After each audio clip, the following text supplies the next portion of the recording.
Quelle est la façon de mourir que vous pouvez choisir? Babeta otonga, toba tumbayo. One infirmière otunanga. Gabi, non. Pour toi, quelle est la meilleure façon de mourir? Gabi, je préfère l'injection. Nachi liboko. Abeti be. Tant abeti. Na sentir on a eu bébé dans ta berceau. Après, je me retrouve dans un cercueil. Namoni cercueil nanga na kati mais namoni siko ba na bilamba moko boye na kombo artiste moko congolais ba ko mpe kombo na ye ba bisinga balobi bilamba asombi po bakundela yo signé un tel ya solo pour no kotanga kombo ate créer ba polémique bilamba basombi chemise costume cravate chaussures chaussettes ceinture signé tel artiste ya Congo. Balobi asombaki po bakundela o yango. Un temps, batie musique na ye. Na côté wana nazomona siko ne na kata séjour de mort. Ibembelali penza donc osana te. Ici dans les ténèbres ici créé polémique. Namoni ye kaka. Yé pensa quoi yé. Donc il voit moi sur le belanga, on dirait un père, mais voit on a douceur et ça qui n'a voix on a me laisse tomber. Abidanga viens voir. Kebo, minga na tali mimoni na kata cercueil. Obsèque mena batandi chimanga tala ba fleur guitare nanga oyo wana cruz na betelaka bachango pembeni mera ba petit na bana bavandi pembeni. Plein ya kosakana te, tout le monde en blanc. Ba ministre, ba député, le président de la République même Ayaki a déposé une ba fanatique ko ba route le colonne podium à gaillard ba to beta nduri ba musicien tout ba défilé ba déporter ngali sous ba bitala on a cimetière plein aux anati tout le monde a mlabi ngoni honneur mukilinga peso yango wana benga nzambe na yo molakso ke na nzambe ozonga na yo. Mais dans les conditions, il y a un message il faut son l'école. Miguel. Nous avons voir un papa, mais voir d'une douceur incomparable, sans précédent. Et Azeb Sangabi, tu dois dire au monde, tant qu'il n'y aura pas le pardon et l'humilité, vous ne me verrez pas. On a un message. Banaba Pessinga Litoi. Je dirais que c'est. Oui, c'est bisou. Non, il s'en a moukili. Ok. Nga Koufagi déjà. So, Mouninga de Christ, c'est-à-dire les évangélistes, les frères, les sœurs, Lise Manzam est passé me voir. Ah, c'est bien. Frère Mouta, il y a René Lokwa, je pense. Et il y a eu même le grand Lokwa Kansa qui est passé. Un après-midi, on a passé tout un après-midi.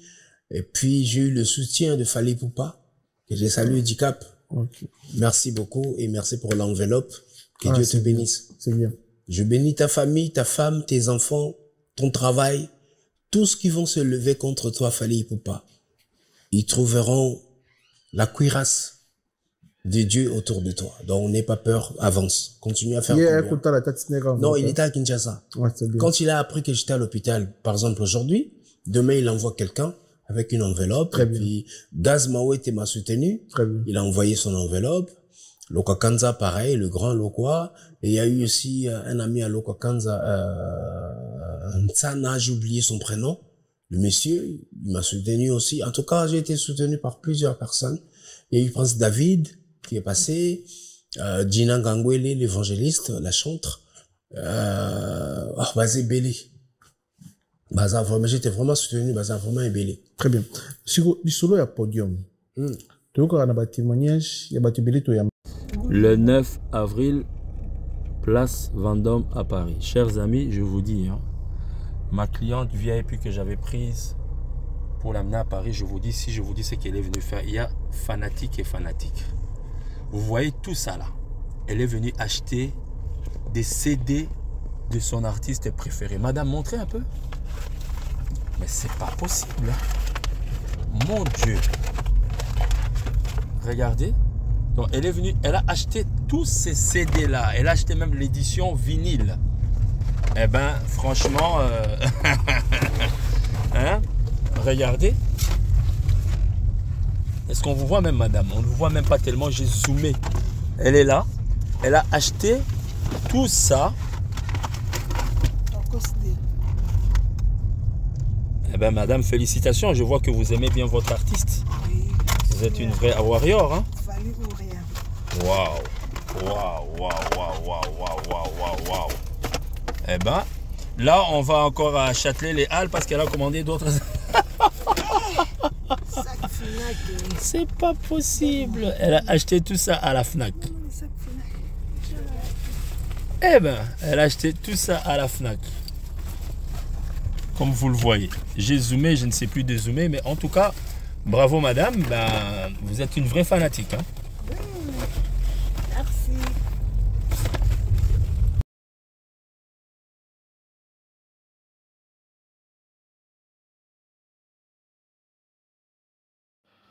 Encore une fois, ici, je voulais féliciter ba warrior oyo basali preuve ya rozala vraiment warrior topé ba fan na solo.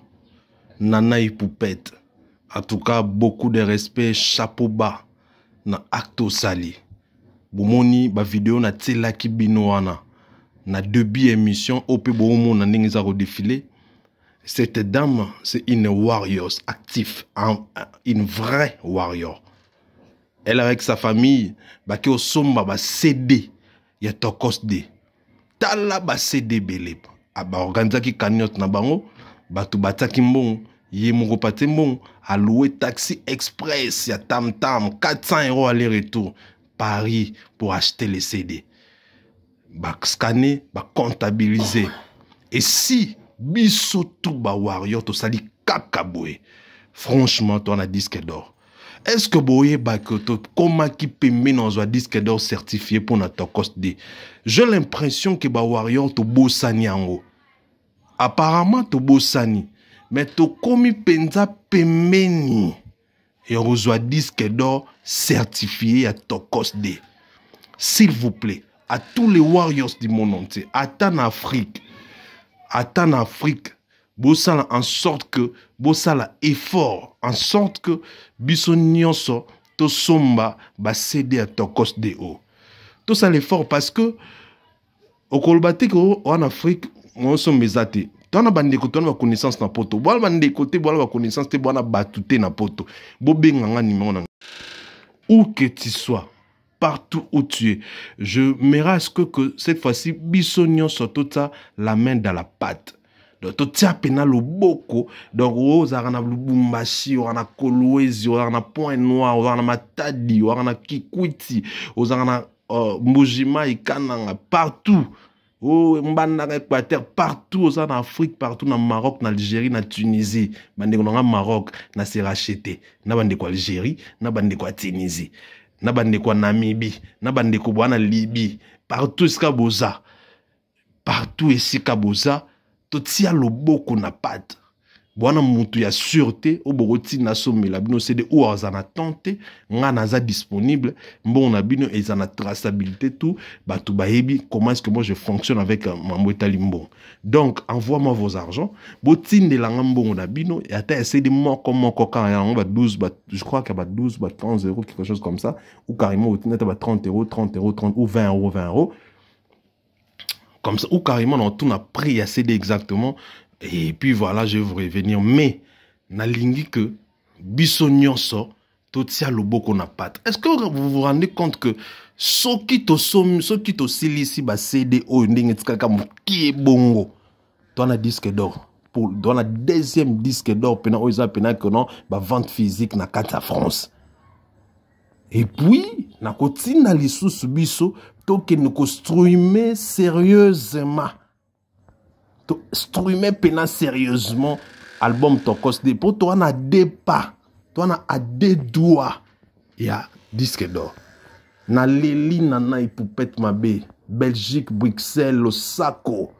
Parce qu'on a contribution, topé motivation, topé organisation ya bana Bruxelles, bana Belgique, nde basali pour basomba ba CD oyo. En tout cas, mokako soa. Félicitations, bon mérité en tout cas. Bon mérité félicitations au bana Belgique, Nana Ipoupette, encore une fois force à toi. To continue au somba ba CD bon et que ça la biso un grand bien tantôt troisième disque d'or. Voilà. Salutez la famille, salutez mon Kilimo Bimba, salutez les Warriors du monde entier, salutez les wetologues, les mélomanes de la bonne musique, salutez Nabino partout beaucoup landa biso. J'espère que Nangolo Nzambe toza bien. Sans Nzambe biso mawa trop. C'est par sa grâce et c'est par sa bonté que nous vivons. On rend grâce à notre Dieu. Donc voilà, merci Nabato, tout borota la biso de partout. D'abord, avant tout banda, et là les boss sont en abinobo liker, partager et que ça la biso un grand bien. Big up à Ituni mes mamans, la maman des mamans, maman Mimi Ituni mais un grand merci à maman Nicole Iloute, un grand merci à Kouloutou Nangai, papa Jean-Flavien Kaniki, et à maman Sandra Aguito Kaniki. Beaucoup, merci beaucoup Kouloutou pour tout. Merci Nabato, tout beaucoup talabiso de partout. Maman Louise Mahamba, USA. Merci Nayo, maman Kati Kato Onyemba. Je vous salue partout. Nalobaka toujours que le temps est remet à tout. Souvenez-vous, Naibisek Bino que tout bela et qu'on continue. Tout cela, se révolta gratuitement auprès de l'artiste Fally Ipupa.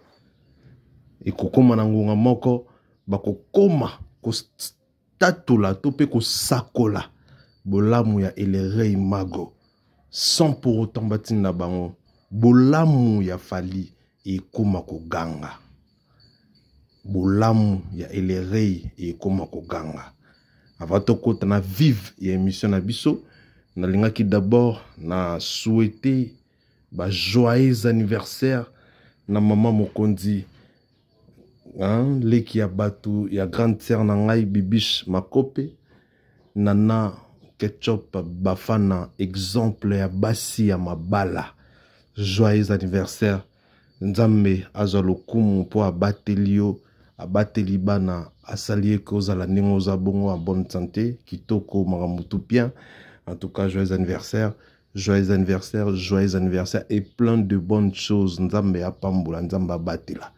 Continuez la vie de prière aux alanao. Continuez dans le sambo. Pour maman nana ketchup, moi si à le sambo. Moi si à ma bondeli. En tout cas, continuez dans le sambo. Continuez dans ma bondeli.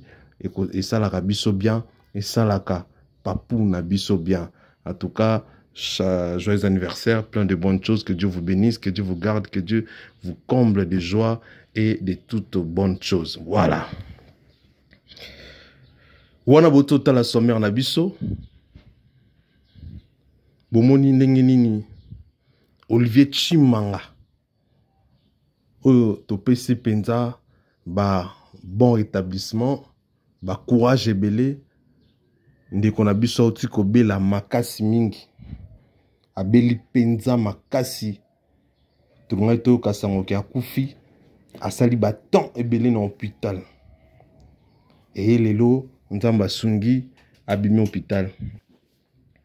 Et na kobimi hôpital na ye aye ko remercier bato ba soutenaki et puis na remerciement na ye a remercier Fally Ipupa.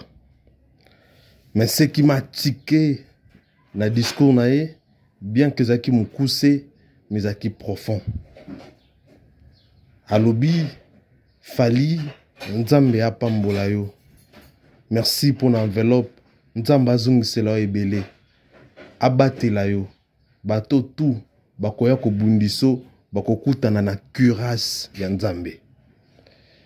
Est-ce que bozoka lisako litoko sakola? Oh, Olivier Chimanga koloba. Pourquoi lobi kaka bato bakoya ko bundisa yo? Lui, il vit ou il vivait dans le milieu musical. Ayebi ce qui se passe dans le milieu musical. Il sait combien Fally est combattu et haï na ba musicien. Et plupart il y a ba musiciens à travers na bango. Parce que na kata témoignage nae to moni pe ndenge nini a Poiti musicien à travers nae na kindoki nae. Tout le monde ne voit pas Jésus et tiens en haut ndenge nini bazo kolaksa ke musicien wana c'est un grand sorcier. Yango mona tant au témoignage etikalaka ya ndeko na biso pe à son âme artiste Guy. Tant atika témoignage alobaka nini 80 personnes. Oh il faut bakenda. Ceux qui tobandi au contexte que déjà bakomi 80. Nanu te hein.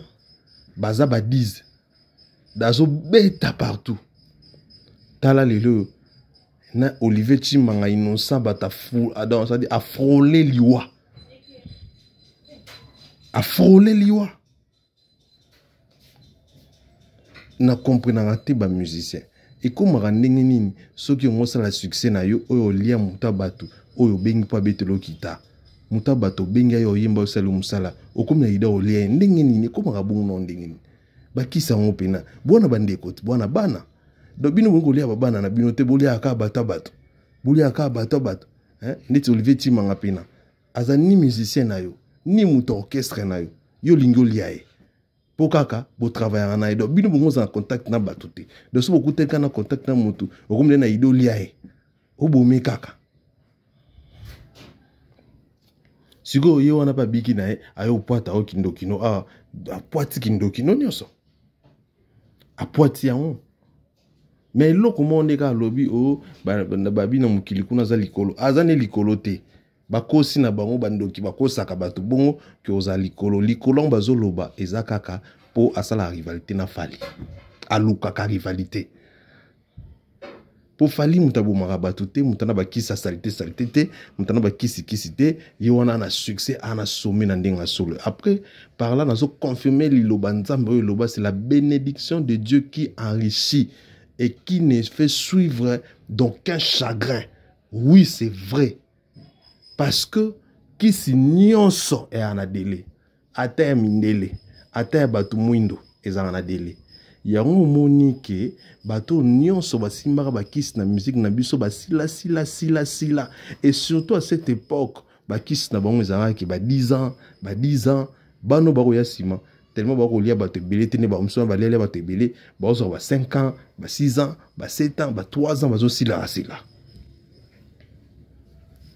Et sikoyo le roi succès elle rey mago maranoche noche mon grand frère Fally Ipupa aigle eza nzambe yango bomoni ezokende kaka boye bisanga miseni na Congo to pe na monde na tchaka pena na monde mutu ma contredisant nga oh non nani boy hey boy te bo comprendre nga bien te na monde quel est l'artiste oyo ana succès actif na bien succès actif pendant 20 ans. Chaque tube succès, chaque collaboration succès, chaque nzembo succès, chaque album succès, tout ce qu'il fait, ils ont connaître succès pendant 20 ans. Azati, même toi l'équipe a musicien nyonso na mokili Michael Jackson, asala monte paix à son âme, bien que asala légende numéro 1, ya bato nyonso na ba vivant na bato wakufa na ba wakufa. Mais succès actif il y a 20 ans, le roi Fally. Franchement, je pense que vous contredire ngate azati. Je reviens à ma propos, il y a Olivier Chimanga. Vous avez une parenthèse dans le fond, mais maintenant tout décortiquer une exhortation. Oh, ensemble, on a bino, ma propos, il y a Olivier Chimanga. Pour biso to abana nzambe. Makamo ekoti nzambe intéressant biso makasi. Et surtout, tant que Fally c'est un enfant de Dieu, le kolabota kabiso tembe. Si kato ya pena awana makambo, to expliquer, total sabino réellement que Fally c'est un enfant de Dieu. Qu'il a connu son succès par l'aide du Saint-Esprit, par la grâce de Dieu. Na kisite, na kolia l'équité, na kolia bandekote, na kokomisa mama na nina yote, na kosala boete.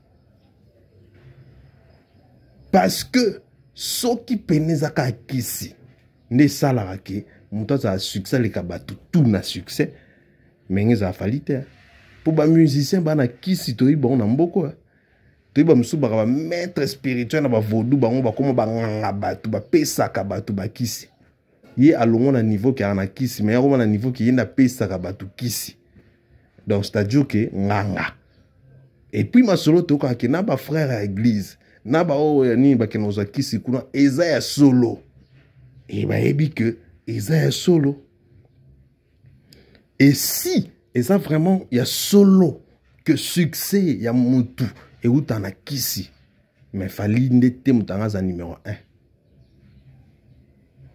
pour mambo fali pour comprendre bien faut la avertu faut za mutu mona kamaka musika faut za mutu mon spirituel faut za mutu mon sambelaka de comprendre succès, élévation, grandeur, il a fallu. Parce que ceux qui paient ici, n'habitumba tout au fallait ranaon, mais déjà balongaï. Parce que dans le baron toujours que même dans musalo obiso sala, ceux qui simbi ici, ceux qui mouton les qui on a ici, ceux qui osent un problème mouton les qui on a ici, aro dominer, aro finayo, aro limwisao.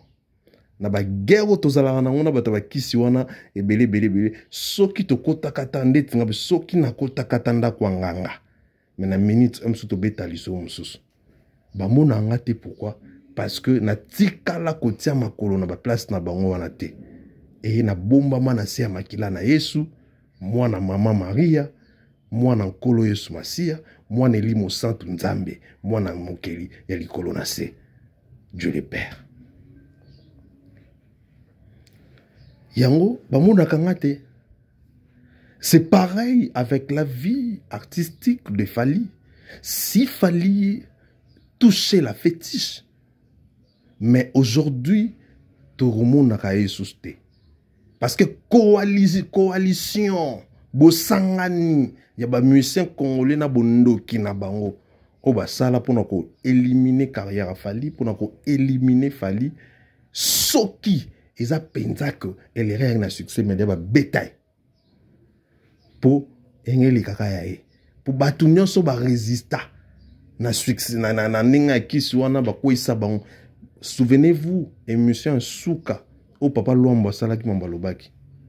Tango na longoli ba kisi na ngai, ba sakani na ngai, ba salingo ba salinga. Ba fini quand pas ko réussir ko la lisai. Bozomona. Alors maloba ya Olivier Chimanga et tomba spirituel et tomba tomayele et ça mon coussé mais ça un message fort et profond quand il dit que bakomona te batoto babundisako baoya mais bakomona cuirasse ya Nzambe. Pona nini batu o nyonso balobaka bolamu Fally basinga balobaka que bata babundisio bakokote Nzamba kosunga yo Nzamba kobatela. Vous pensez que ezara bango ndi mutu balobaka na sentiment à lobby to a réfléchir bon à lobby bara inspiré l'Esprit Saint. Parce que Fally c'est un enfant de Dieu et c'est vrai. Soki na Congo tozwaka musicien moko quoi Fally déjà ou ça a succès maman minene mise à jour a bon la musique a mis on a ghetto a comme ça on est comme boy déjà ba disque d'or ba boy nyonso tanto lo baki ezana ngo normal pour mutu mususu déjà salango ya zolandaka pa ya batu ou déjà basala mais le problème que eza ya za mutalibo soit c'est makambo na tout. Et ça montre clair que c'est Dieu qui a voulu, c'est Dieu qui l'a mis là.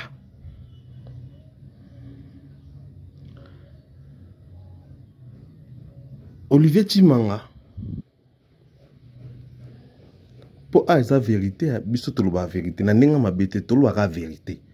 Batindi nga pété et loko pété, on a l'analyse nanga univers warrior et cadrage na biso, ou tu as cadrage té, ou isa exhortation. Non lo bakaka vérité parce que bisonos tomo tomona. Il y a eu un moment Olivier Chimanga, il tenait des discours en tout cas pas trop bien à l'égard de l'artiste Fally Ipupa. Voilà, Aza chanteur makasité, nani boy chanteur, aleki, nani boy, yobika bango, ba spécialiste en musique, bah qui connaît tout dans la musique. Bisso, et les rey, on t'a répondu à été. À ça là, bah sorti, il y a moi ébélé vraiment, il y a bah genre wana, bah répondre à été. Et puis, tout le monde est normal parce que il a donné son opinion, qui nous a pas dit tout dérangé. Bien que c'était pas vrai. Parce qu'aujourd'hui, dire que Fally Aiboim Aza chanteur makasité, moi, qui m'a dit, oh non, on a talent ébélé, mais côté championnat makasité, mais on a sa voix. Non, non, non, non, non. Arrête, frère. Yon toloba, ah, bazo komi ça, bazo bango moko gratuitement.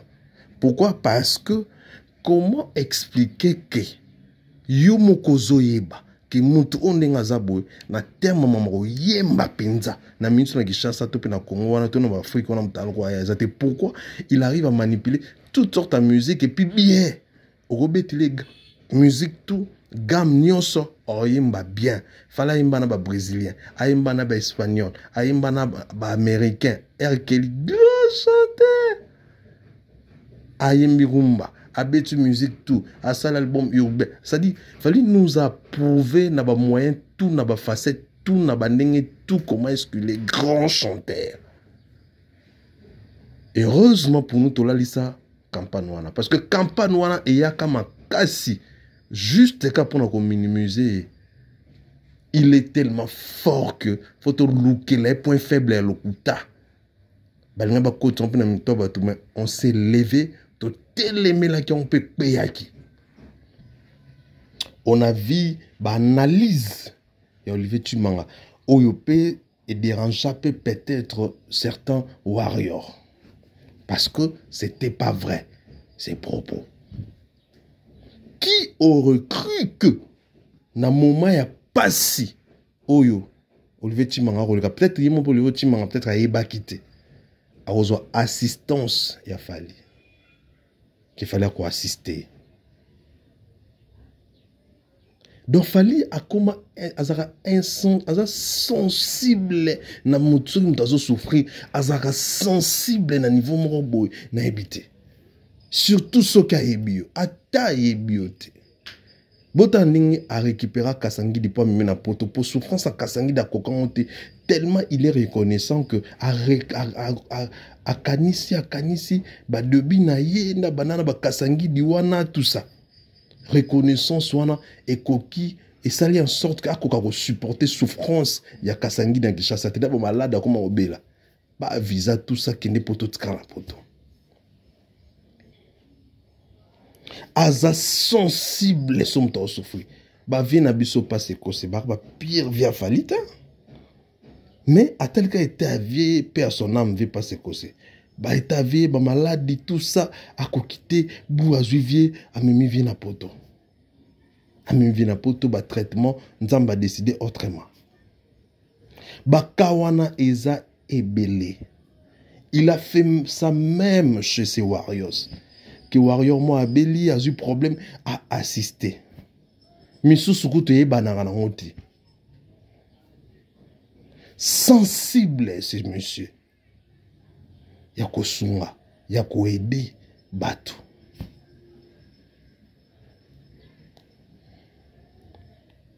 Et quand il a appris que Olivier Chimanga azobela aza malade, azu malamoko atindi enveloppe nae. Alors que il était à Kinshasa. Est-ce que bon mon niveau est sali bien?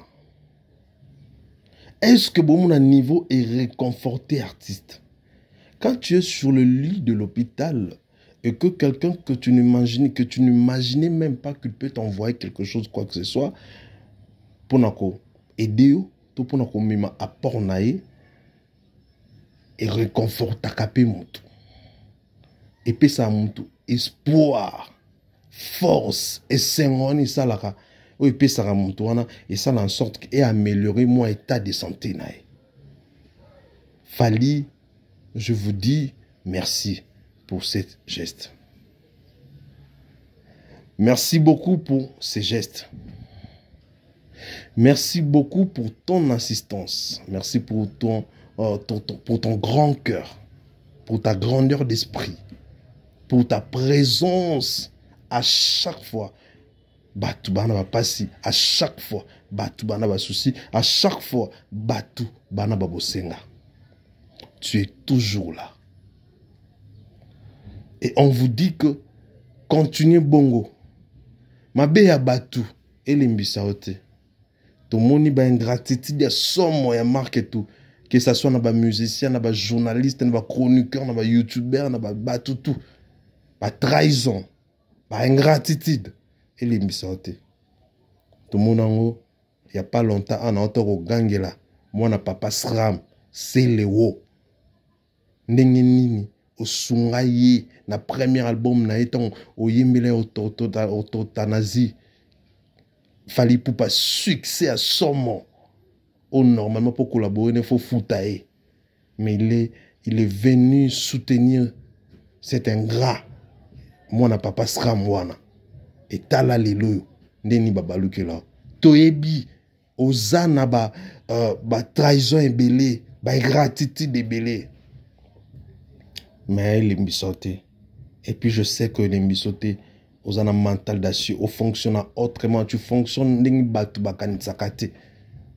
encore une fois, merci Nayo, puis force à toi et courage à toi. Olivier Chimanga, Nzambe azolo kumu, ndenge lelo, abikisio, ndenge lelo, okomi lisusu, en bonne santé et salibiso bien. En tout cas, Nzambe azolo kumpe kangama na Nzambe wana kotika ete.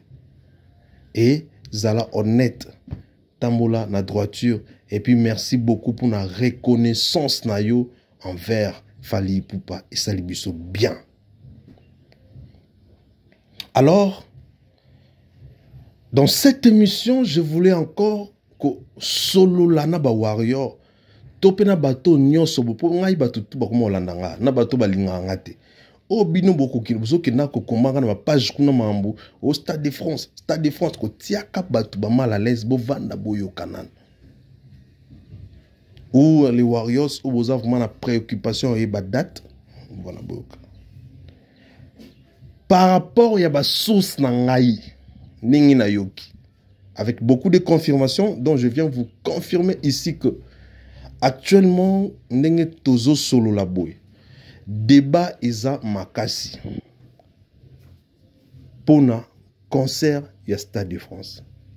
Selon ma source, Fally il tient à ce que abeta kaka cette année. Équipe batunae ba osenga na ye abeta l'année prochain pona le pona 20 ans de carrière. Pour na bango ekozala événement ekozala sengo ekozala bien ezaki tout comme case et puis ba na raison ngai pe pona ngai na adhérer na dimanche na bango parce que imaginez-vous to fêter 20 ans de carrière na Stade de France ndeni ezala. Fally il est d'accord na bango mais pona le kola déjà loba qui 2025 il voulait ce que Kabet en 2025 pour noter Kakuba Biazo Bangate parce que sur na Warriors il sait comment est-ce que cet événement est entendu, comment est-ce que les Warriors sont actifs, sont prêts pour acheter les billets, donc pour n'habiller couteau pour n'avoir plein dans attendre 2 semaines au retour de ce Stade de France. Il pour na il tient ce que Kabet en kaka nous avons pour la timing à cette promotion tenez batu ba linga ba commission. C'est tout simplement parce que débat ezama kasi actuellement et nenge na zomona na lobite que za 2026 mais na bi nenge na zomona parce que la voix nini la voix du peuple c'est la voix de Dieu un moment des fois la voix du peuple c'est la voix de Dieu.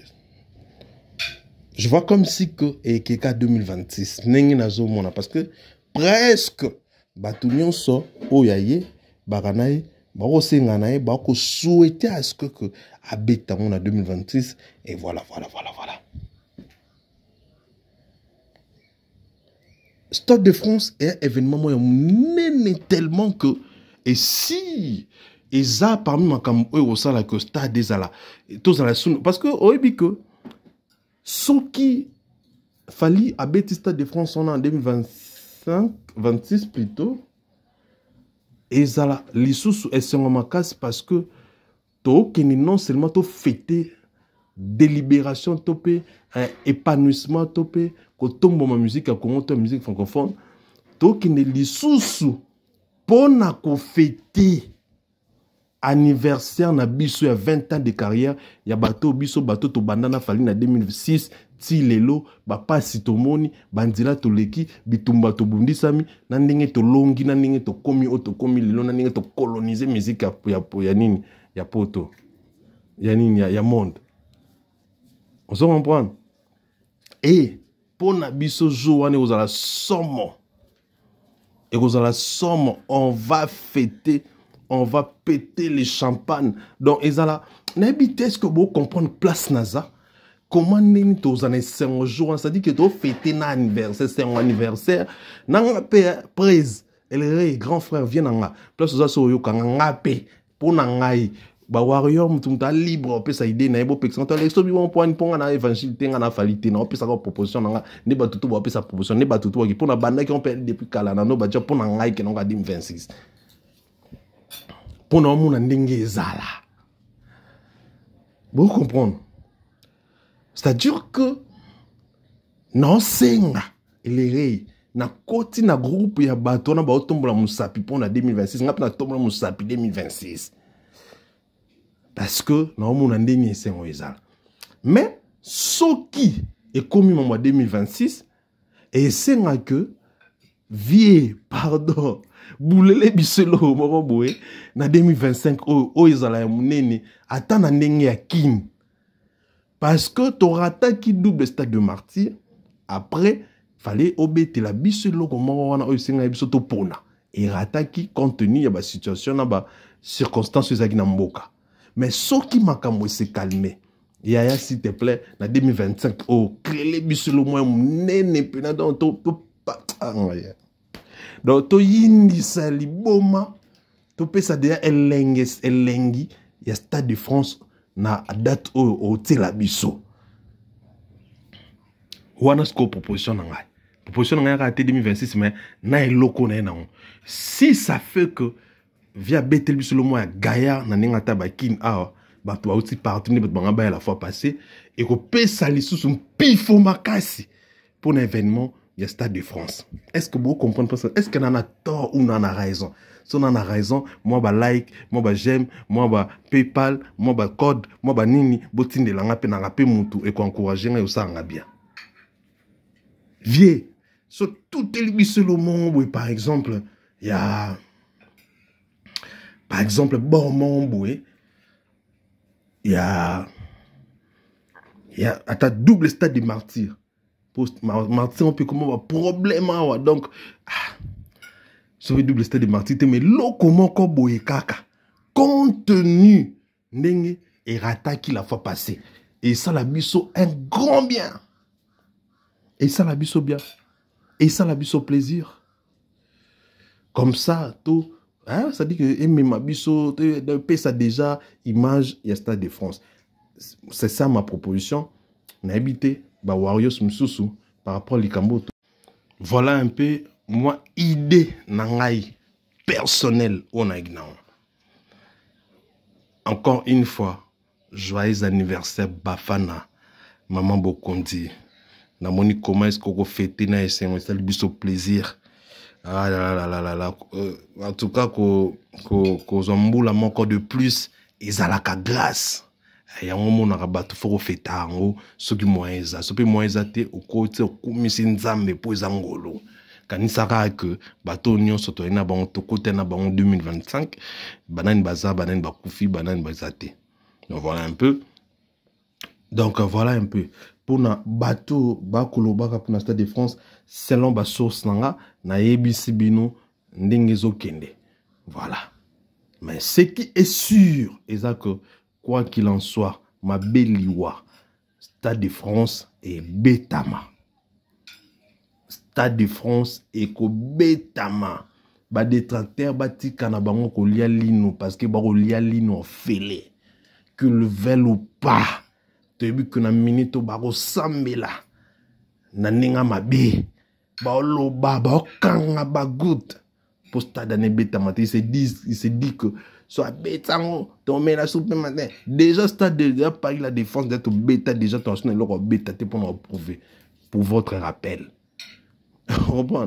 Et puis je dis toujours que quand fallait faire ces shows là, quand fallait faire ces productions, à ça là on pour na ba congolais, à ça là on te pour na compte à rendre na qui que soit, à ça là on pour na musique à Congo qui ne liboso, à ça là on pour na musique africaine qui ne liboso. Alors oubliez mam na bino bolo barana. Ils ont honte. Ils ont honte. Pepo na honte. Pepo na honte. Donc voilà. Merci Nabino tout au Bolandi biso de partout. Que Dieu nous bénisse, que Dieu nous garde. Tout mon année prochainement. Au revoir.